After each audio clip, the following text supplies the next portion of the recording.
এটা কানের ভিতরের দৃশ্য। আপনারা দেখতে পাচ্ছেন সাদা সাদা যেটা রয়েছে এটা পর্দা এবং সাইডে একটু ইনফেকশনও রয়েছে।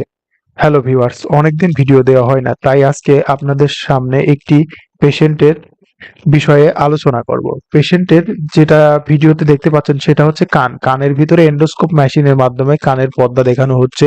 দেখুন কানের পর্দাটা ঠিকঠাক আছে, কোনো জায়গায় ছেঁড়া বা ছিদ্র নেই।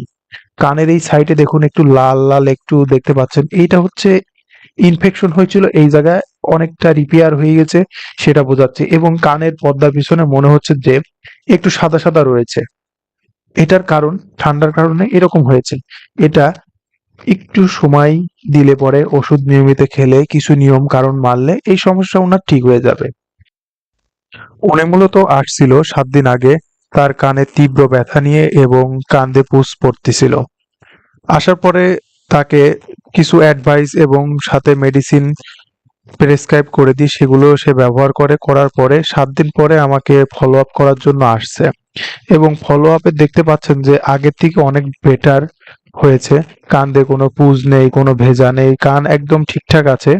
ইনফেকশন হয়েছিল যেইখানে সেইখানটা অনেকটা সুন্দরভাবে রিপেয়ার হয়েছে এবং এখন দেখা যাচ্ছে যে হালকা হালকা কানের পর্দার পিছনে একটু সাদা সাদা রয়েছে। এইটা সাদা সাদা থাকার মূল কারণ হচ্ছে তার একটু ঠান্ডা আছে, ঠান্ডার কারণে এই জিনিসটা হয়েছে।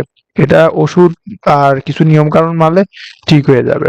তাছাড়া উনার কানে তেমন কোনো সমস্যা নেই, যেটা সমস্যা ছিল সেটা ঠিক হয়ে গিয়েছে। এবার আপনাদের দেখাবো তার অপর কানটি, যেই কানটি ভালো। কানের ভিতরে যাওয়ার পরে দেখতে পাচ্ছেন যে কানের পর্দা সাদা হয়ে রয়েছে, দেখতে পাচ্ছেন কি সুন্দর পর্দা। এটা হচ্ছে ওনার ভালো কান, এই কানে কোনো সমস্যা নেই, শুনতেও কোনো সমস্যা হয় না। তো এবার আবার দেখুন ওই খারাপ কানটার ভিতরে আবার একটু এন্ডোস্কোপ মেশিনের মাধ্যমে দেখানো হচ্ছে। কানের ভিতরে দেখতে পাচ্ছেন কি পরিমাণ এখনো সমস্যা রয়েছে। এটা ওষুধের মাধ্যমে ঠিক হয়ে যাবে।